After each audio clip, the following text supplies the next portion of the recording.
Hello, adventurers. My name's Tyler. And I'm Richard. On today's episode, we're talking about Daggerheart updates from PAX Unplugged.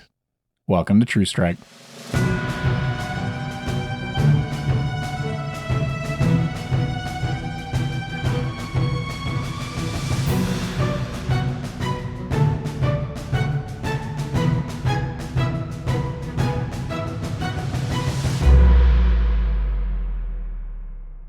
Howdy, folks, and welcome back to the show. Yo. It's Daggerheart back again. Yeah, finally. This time at PAX Unplugged. Give us more, please. Yes.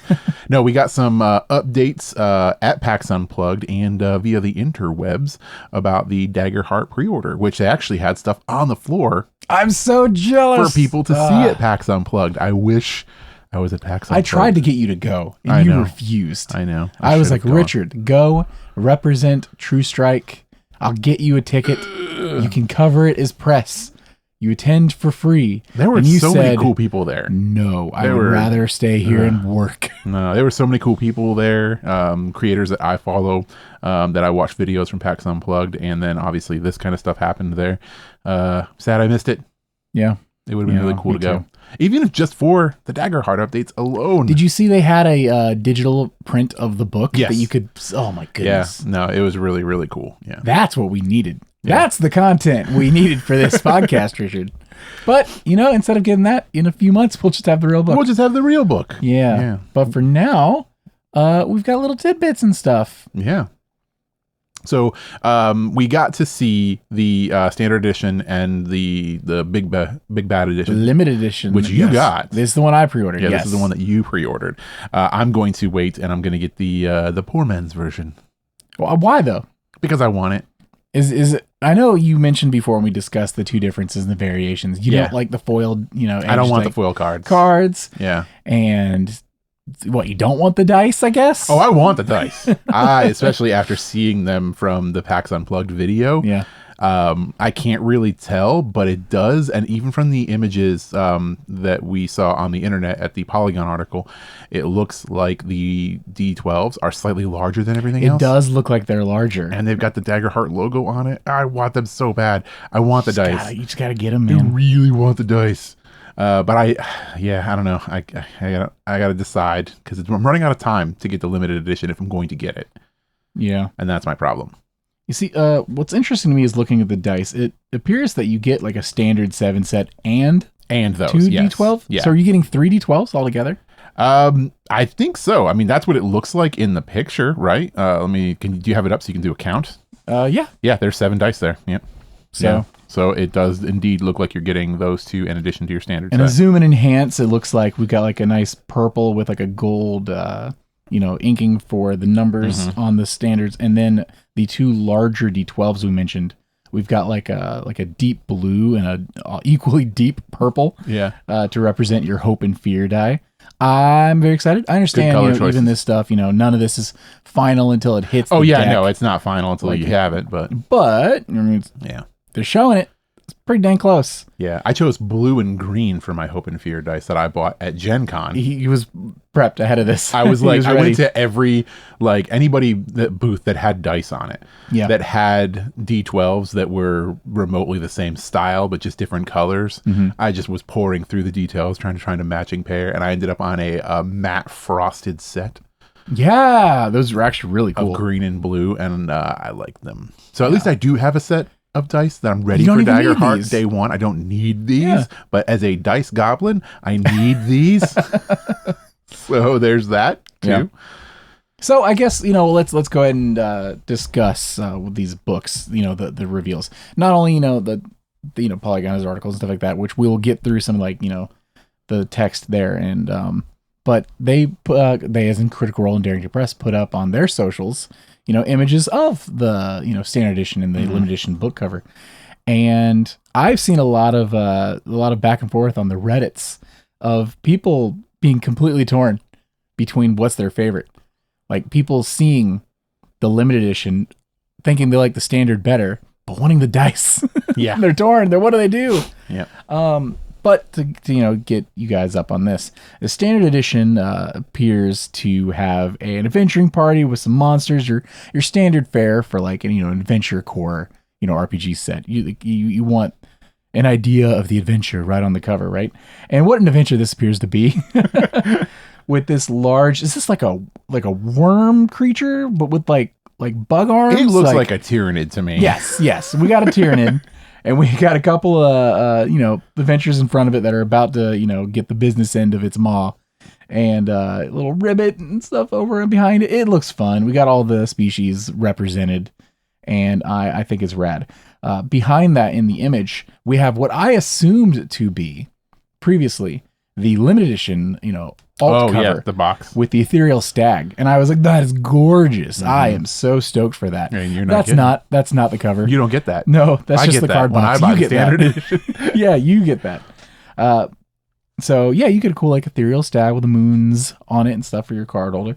So if you're buying that standard core set, you're getting the core rulebook and you're getting that card box. You still are getting cards, even with the standard edition. And the standard edition is, I believe, is $60? $59.99. Yeah, so that's pretty solid for all the cards you're going to be getting.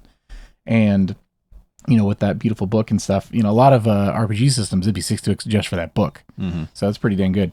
Now for the limited edition, which is $150, correct? Yes. Yeah. Just, talking about the book here, it is a really, really nice, like gold and purple, like each kind of dividing the cover, gold up on the top half, purple on the bottom, with bits of accent color between the two of them, and it's just really showing the duality of the hope and fear. I see what you did there, and it's really, really cool. Now, whether I agree with the fact that color scheme and art design is, travels through all of the limited edition, who can say? I guess I could say I'm not a big fan. I wish some of it was split up a bit. That being on the GM screen also, as far as like a wide screen in front of you. Yep. Amazing. Yeah. That is really cool, like widescreen art, so to speak. But also kind of keeping that on the card box for the, limited edition.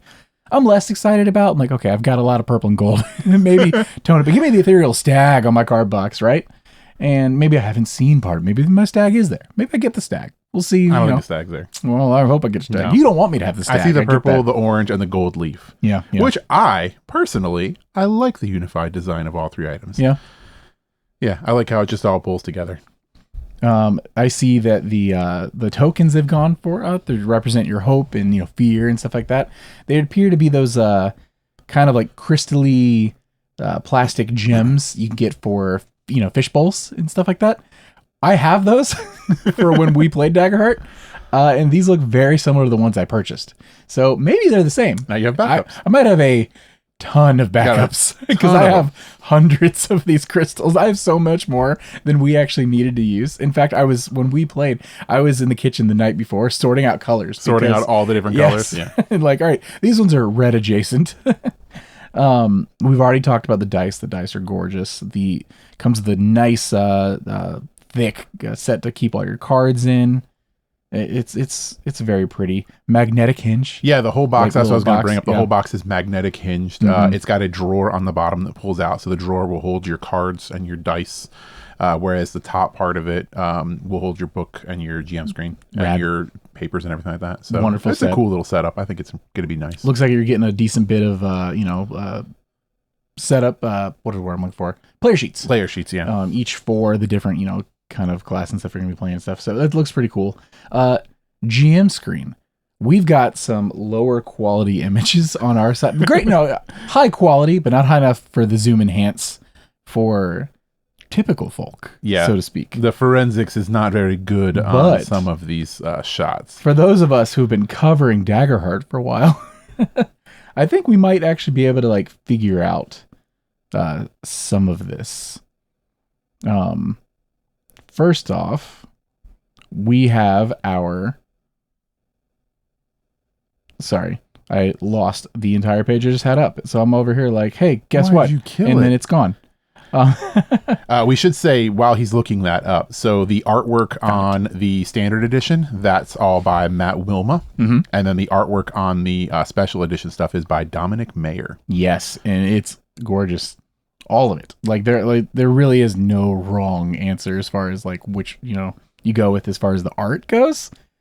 I know which one I'm going with.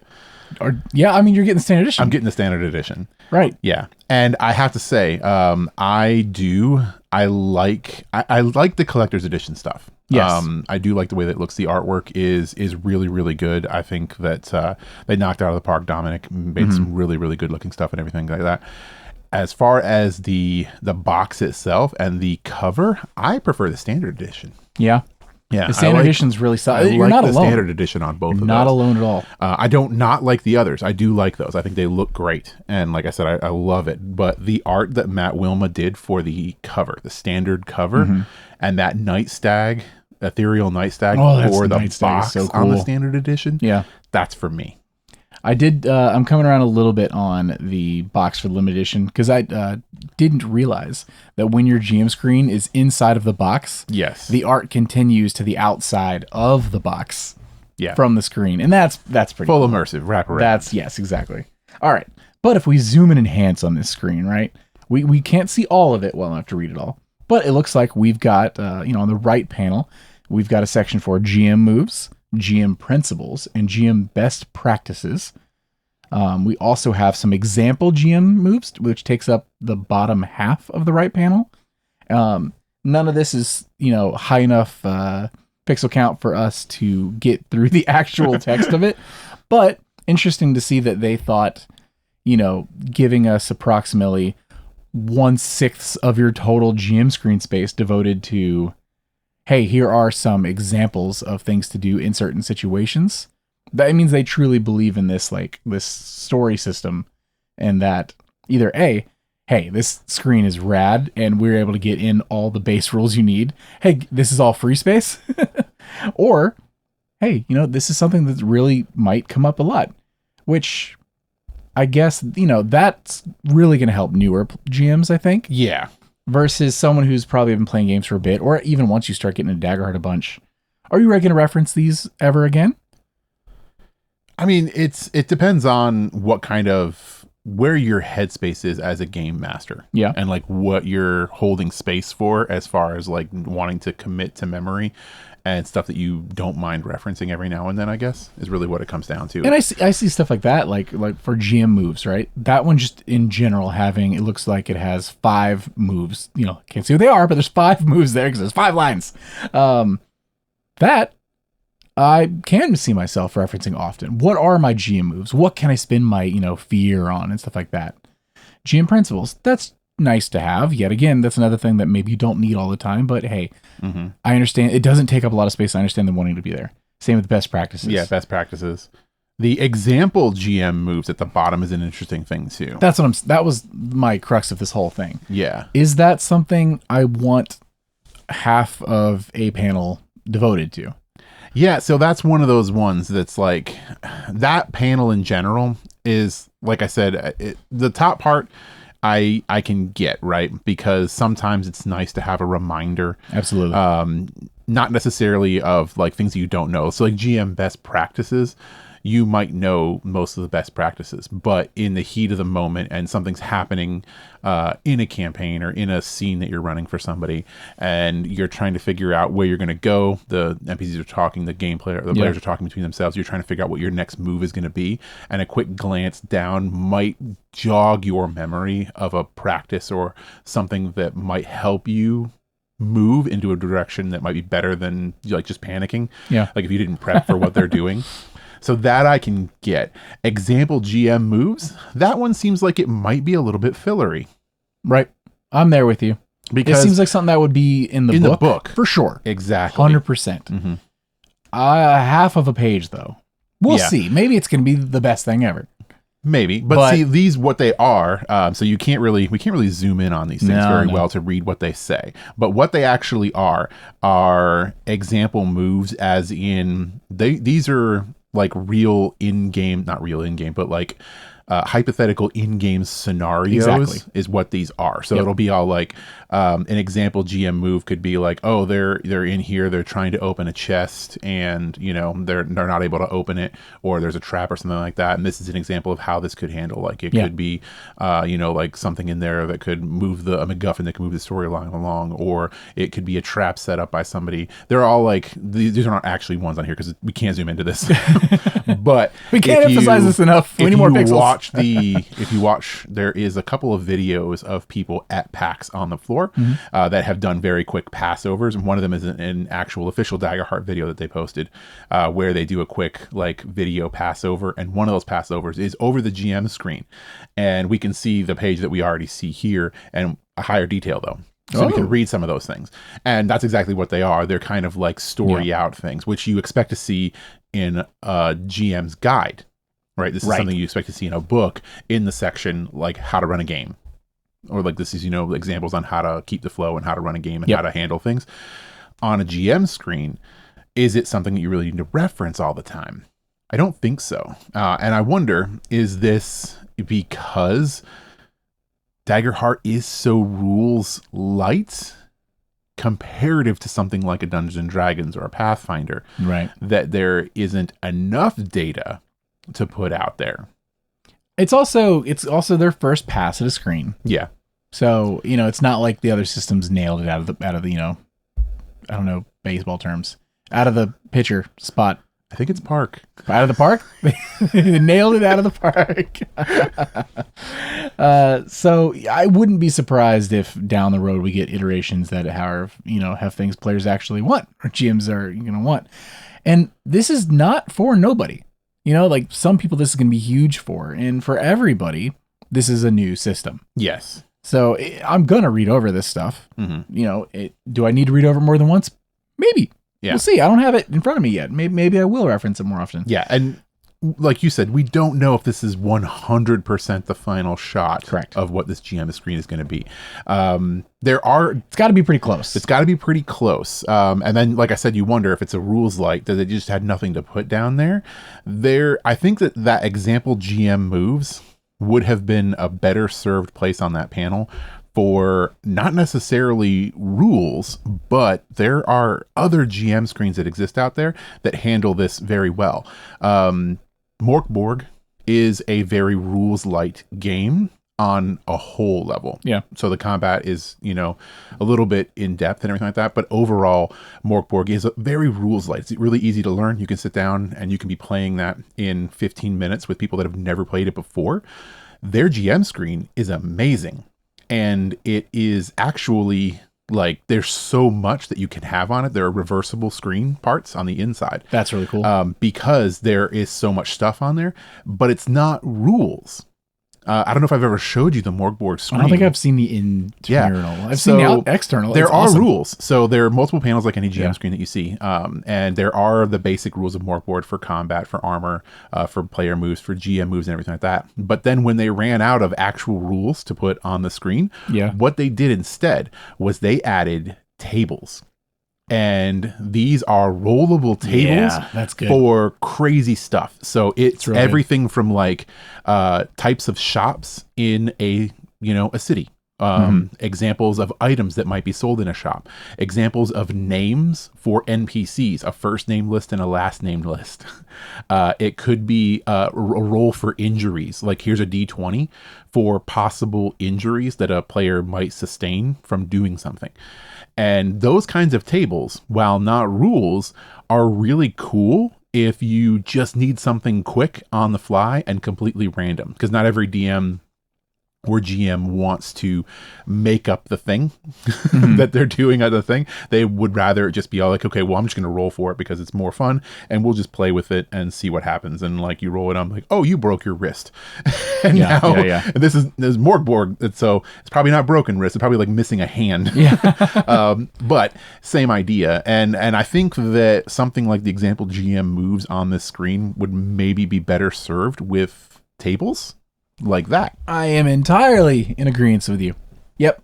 In fact, I found another. Well, actually, zooming in on the Polygon art a little, referencing about a little bit here and there. You can vaguely see the a third panel that you can't see in the Reddit images. Mm-hmm. And there's no tables there either, which means I'm not seeing tables on any of this. Just bits of advice and some of the other stuff we'll get to in a second, but no tables. Yeah. Tables are great. Tables, if you need to fill space, tables is the way to go. That's something you're always gonna, want to have on reference. When we play Curse of Strahd or Beetles and Grimm, Beetle and Grimm has lots of tables, and we use that quite often. Anytime we travel, I'm like, you know what? Hey, one of you roll D8, one of you roll D12. Let's see what we get, and they come in handy. GM invite moves, gonna come in handy sometimes. Yeah, and then maybe never again.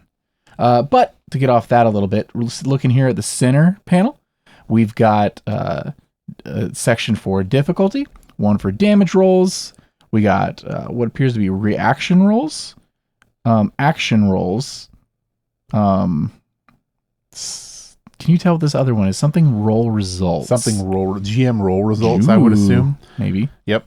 And then we've got a battle guide with adjusting battle points, adjusting battle points and spending battle points. So that would assume be building your encounters and adjusting your encounters. We've got using armor. Yep. We have improvised adventure, I believe. Improvised adventure or improvised adversaries. All those could be good. I'm thinking improvised adversaries. Adversaries is probably more helpful there. Yes, I would agree. Yeah. We have hope and fear, section on spotlight adventures, and one character traits. All of that is extremely useful. Yes. There's nothing there that's not useful. I love this section. If we got some of that wrong, I apologize. That we're doing our best. But, yeah, we're dealing with some pretty low res images here. But we know the system pretty well for playtesting, so I think all of that checks out. With maybe the GM roll results or one of the other ones might be off a little bit, but we'll get it when we get it, and then we'll really go over the screen when we have it in a few months. Now looking over to the other panel with a big old zoom and enhance there. It looks like the left side of the left panel, a decent chunk of it, pretty much a whole third of it is devoted to factions and different information on factions, which, if that's correct, is interesting because of the different frameworks.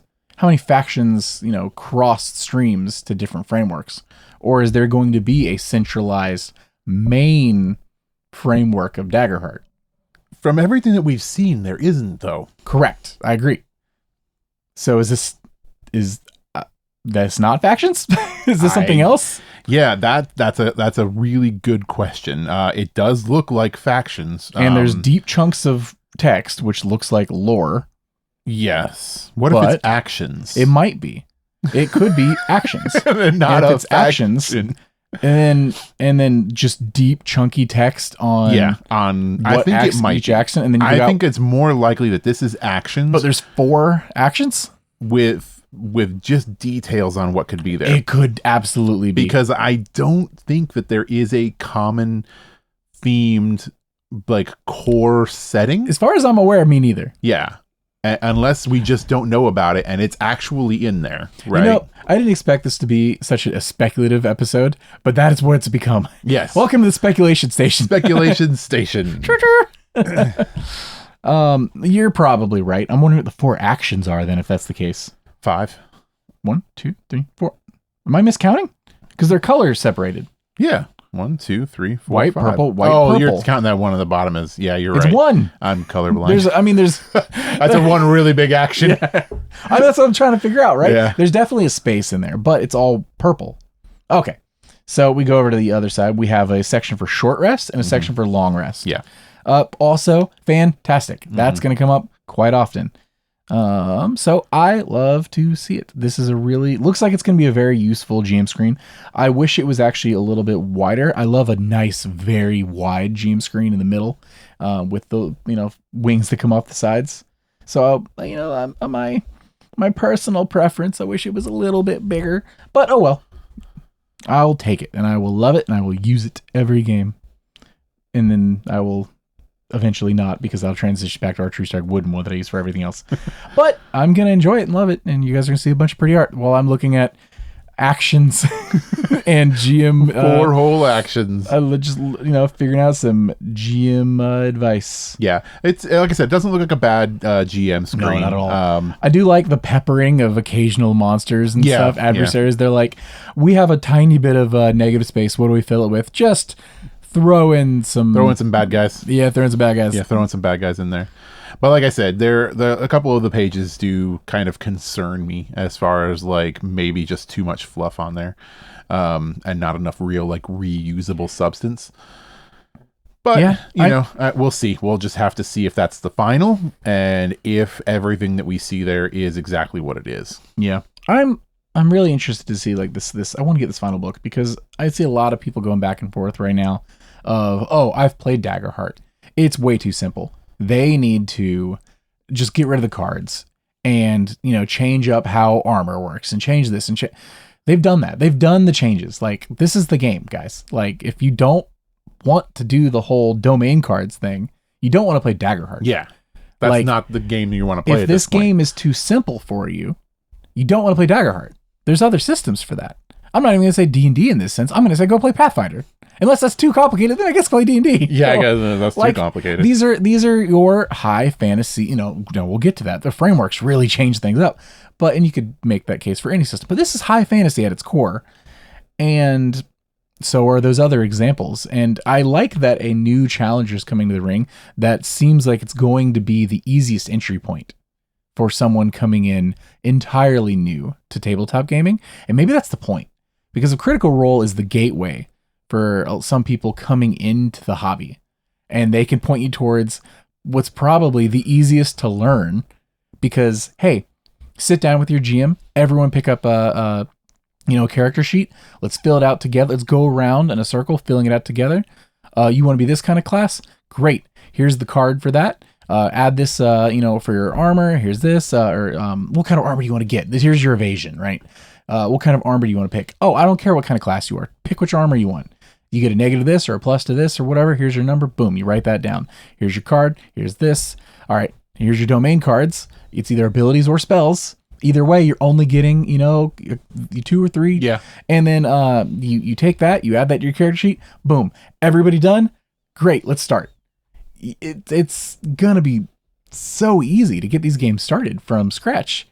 And there's a lot less off the top of just like, all right, guys, I read the whole player's handbook. I'm ready to play the game. You're just going to slide some cards across the table. Yeah, it'll be a lot. I don't know. It's interesting because on the surface, you see people talking about like how simple it is and how it's too easy. I don't agree that's too easy. I do agree it's simple. And that's the thing. I think it's a more nuanced conversation than that because for sure. It's not like, it's definitely not as simple or as other TTRPGs that not are as out complex there, or not as complex as like something that's more freeform, like the apocalypse systems, which can be a little bit more freeform. Okay, I see what you're saying. Versus something like this. I don't know. I think it's just different, and that scares people. Yeah. Something interesting about the Powered by the Apocalypse. That one's so freeform for the GM. Yeah. Right. And the players, being on that side of things, like, you do still have a decent amount of stuff to keep track of. I mean, at the end of the day, you're still rolling, 2d6. Mm-hmm. It's just whether I'm going to roll something that might hurt me, or I'm going to roll something that might get someone else killed, or, those games are always interesting and they're really fun.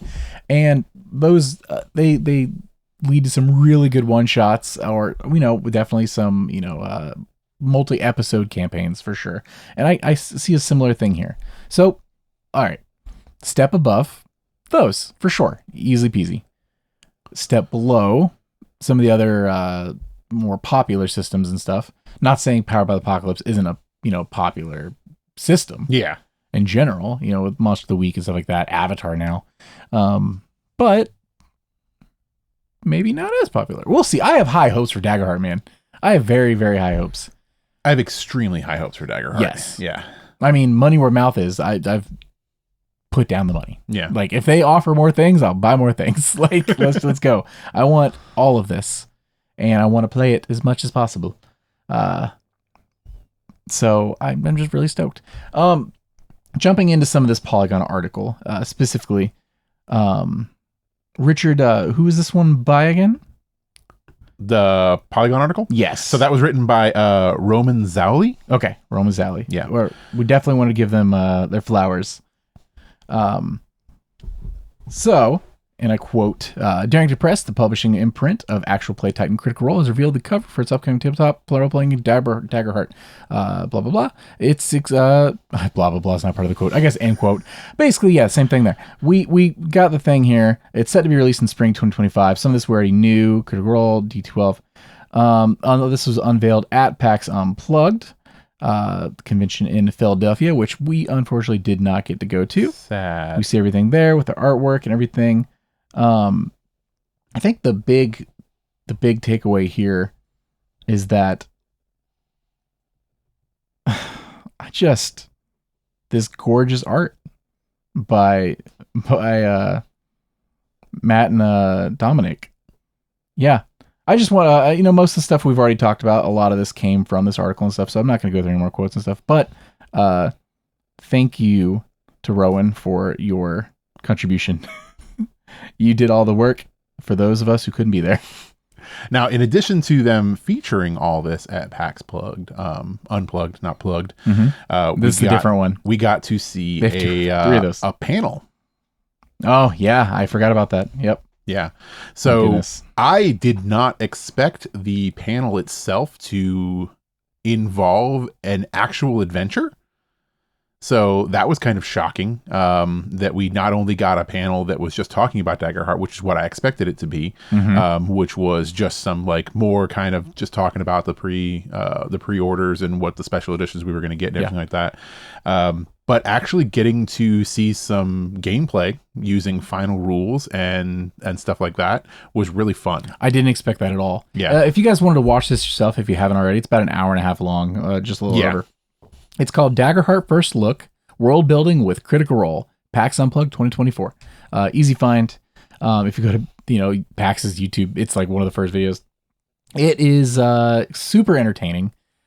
Just by the title, I thought we were going to get some cool like tips for GM's world building and stuff. And I'm super into that, right? And instead they, get off right off the top and they're like, hey, we're going to tell you about one of the frameworks coming in the book. And I'm like, all right. Sweet, even better. I'm going to learn about one of the official frameworks.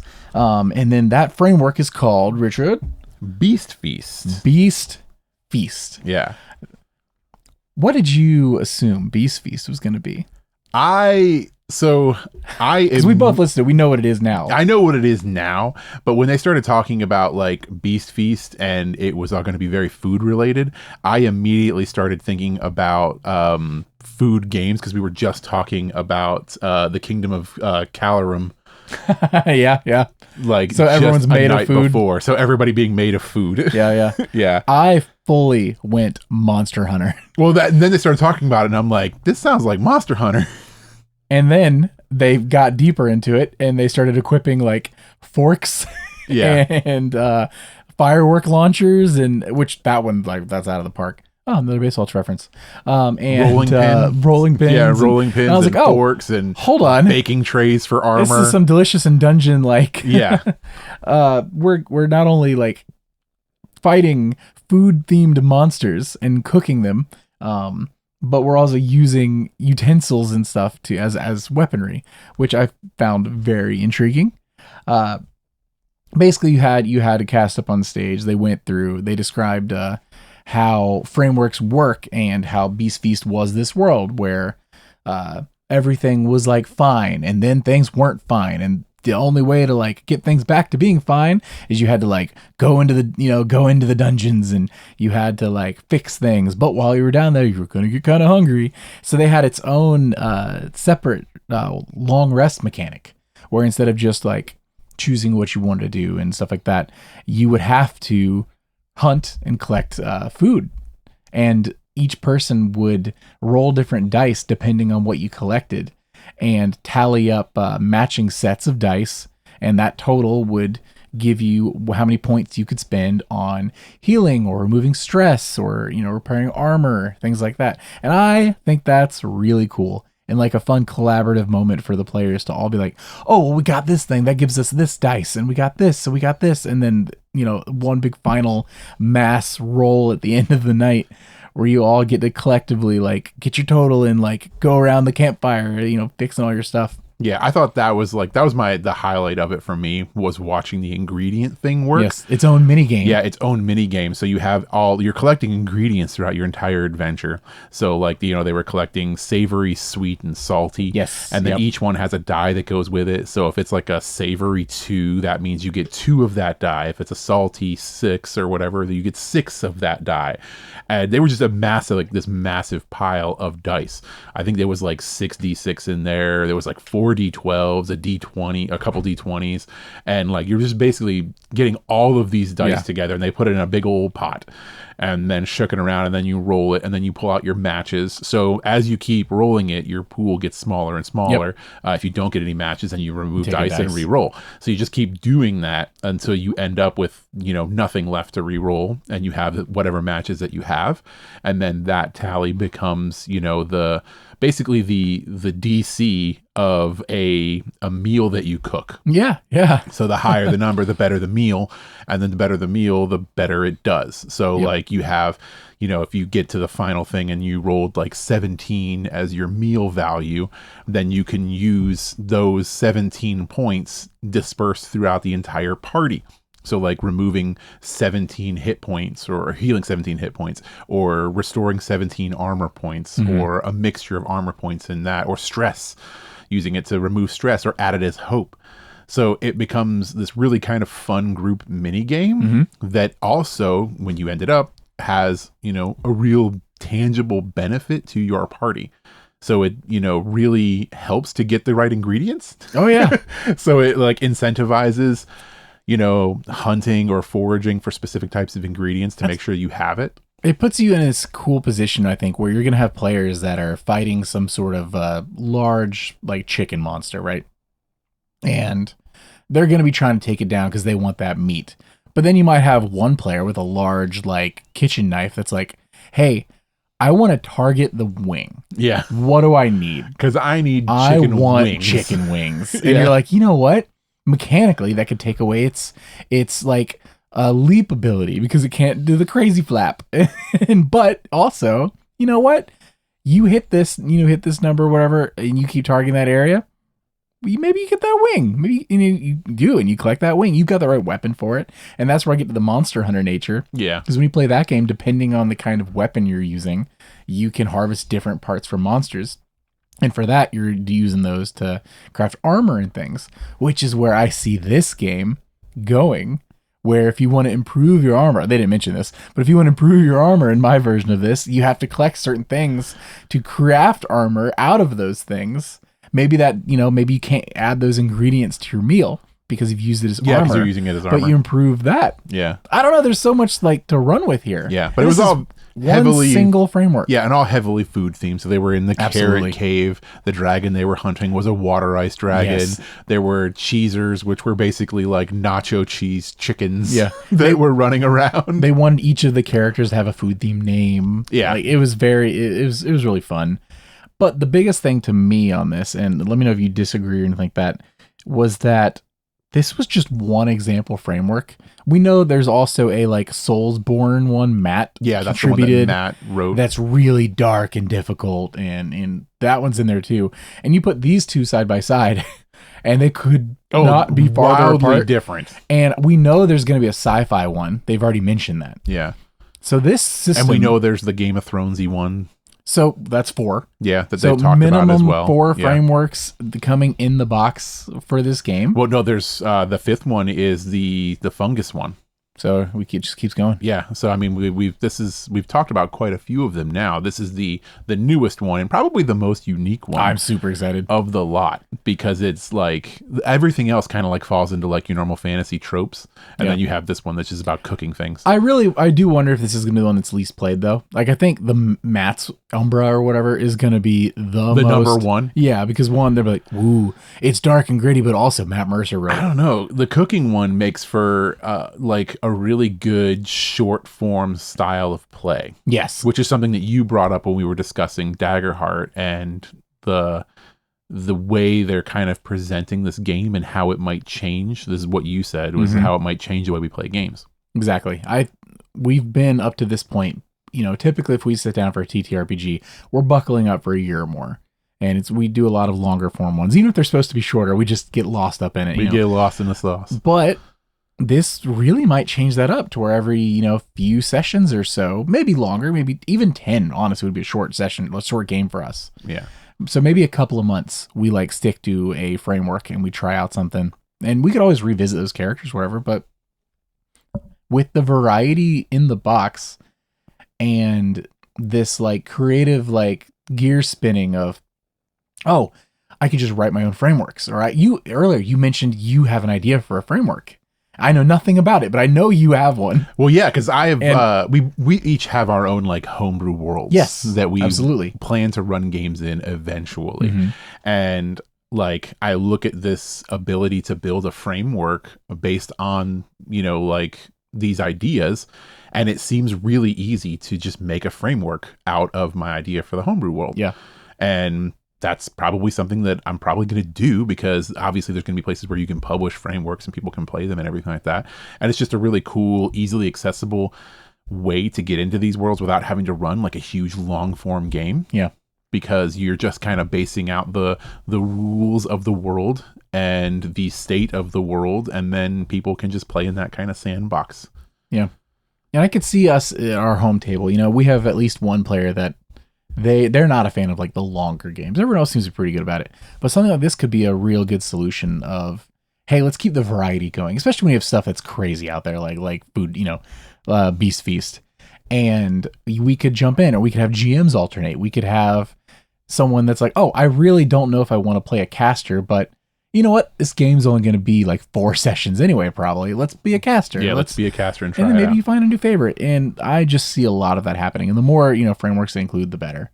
And then, hey, frameworks. Is that going to be supplemental material? We're going to get more frameworks down the line with classes and stuff too. Or we can expect frameworks included in each supplementary book. I don't know. They got to get the ball across the field goal line before we see it too deep on why we're doing all the sports stuff. This Beast Feast though, it gives me hope. That's the thing, is that I like the setting. I think it's fun. I don't think it's like you said, a long-term kind of game, but it could be if the party is right. Be. It wouldn't be, or us. What I like about this isn't necessarily specifically the Beast framework itself, because I do like it. It's fun, but it's the idea of the Beast Feast framework and how it exists. Yeah, that is exciting to me, because it's not something that I even considered. Right. Because it's just that, that level of goofy kind of fun thing it makes me excited to see what other framework ideas are out there and how many they're going to have in this book and what other ones that people are going to come up with. So it's neat, because it just opens up my eyes to a possibility that I wasn't really thinking of. Because in my mind, I was just thinking of standard high fantasy and grim dark stuff. You could always, you brought up Calorum and stuff like that with Crown of Candy, which runs in Dungeons & Dragons. Dimension 20 does that game. Great game. You have Matt, who ran a game for that. Maybe this has some inspiration from there. Yeah. And I just like to see this sort of thing in the game, in the book. Core book has wacky options, at least wacky option, which gives me you hope that there's more. And of course, any system you could do whatever you want to do. That's the best part of these games. But to know that they are more than okay with, as they are spending resources at, adding that to their limited page count. Yeah. They're just hey, not only do we welcome this, we encourage it. Yeah. It will help you out on that first step. And I love to see that. Yeah. So can't wait. The other interesting thing that they did at this live play is something that they've talked about in the past, and they've referenced it multiple times, and then they did it in the live play, which was the setting up of a battle map with incredibly low resources. Oh, just throwing stuff on the... Yes, which they've talked about this in the past, of how when they play their home games and they need a quick map, they don't roll out big fancy Matt Mercer style critical role setups. A lot of times they'll just use materials that are around them on the table, just because you're not looking for actual grid work like in other games. You're looking for approximates of close, very far kind of a thing. And they did that in this game with just a bunch of random mishmash of toy vegetables and and toy kitchen utensils and everything like that. But I did think it was interesting that they kind of showcased that yet again, the idea that this game is so much different than other TTRPGs out there, to the point where, you know, you can functionally have a visual aid with next to nothing, just using dice and pens and, you know, dice boxes and cases and rolling trays and everything like that. I mean, I'm sure we'll talk about it more once it becomes public, because unfortunately we weren't able to be at the Christmas, sorry. Yeah. But, you know, when we get to watch that, we'll probably talk about that. Maybe we'll try to break some stuff down, see if anything new and cool happens during it. But at the very least, we'll reference it at some point. They've already said that's going to be theater of the mind. Yeah. So I'm not expecting to see battle maps and stuff there. And I think it's good on them. Like they've mentioned like, hey, this is a fantastic system for theater of the mind. And for them to double down on that and do like a big show, like, hey, this is our big Christmas event is going to be played in Daggerheart with the final rules. For them to come at that with, it's all theater of the mind. Yeah, I'm into it. It's going to be just theater of the mind is very interesting. I appreciate them sticking with, you know, what they're throwing out at us, because they very much could, like you mentioned, the big Matt Mercer style, you know, Dwarven Forge setups. Oh yeah, all hand painted and ready to go and fly it in. That just means this live show that they've already done that we haven't seen could go anywhere. Yes, yeah. So I'm super hyped about that. But that is most of the new stuff we got, I think, from PAX Unplugged. At least all the stuff that... No, in the game, we didn't really see any new mechanics. It was mostly stuff we already knew. They talked about, you know, designing characters and making characters. They didn't go through everybody making all of their characters individually. I like the way they did it, actually. Was they basically had each player... part of a character sheet. A character sheet. They already had some pre-filled in. You're gonna have pre-filled everything, but I want you to tell me the weapon that you're choosing. Yeah. And then the next person on the table had pre-filled everything, including weapon, and I just want you to tell me what armor you're choosing. So you kind of got to showcase the different character builds without having to sit through 5 people making characters, kind of a situation. So we didn't really see any new mechanics or anything like that. We saw some of the stuff that's been like a minor adjustments. Yeah, right? minor adjustments. But I assume that we'll probably see some different stuff in this Christmas that we haven't seen yet. At least I'm hopeful that we'll be able to see a little bit more in depth. So I'm curious to see, you know, some real combat maybe, and some real social encounters, maybe using some environments, and some environment interactions. Cool. I'm hoping that we'll be able to see that. So can't wait. But that is for a future episode. To everyone who's tuned in this far, apologies for all my rambling this episode, especially towards the beginning when I lost my page on the thing. It's just a very kind of thing. Richard, thank you so much for joining me. Thank you for having me. If you're not Richard and you would like to catch us on future episodes, YouTube subscription super cool. If you're on, you know, the podcasting services, Spotify, app podcasting, those are the ones like that. Also, Brad, 5 stars, awesome. I just said so many words. Richard, thank you. For now, I've been Tyler. And I've been Richard. And we've been True Strike. See y'all. Bye. Hey, Adventures. Thanks again for joining us today. Please be sure to give us a follow on your favorite podcasting platforms and YouTube. If there's any questions you'd like to write into the show, you can hit us up on Threads, Blue Sky, or Instagram. New episodes released every Tuesday at 2 p.m. Eastern. Thank you for listening to True Strike.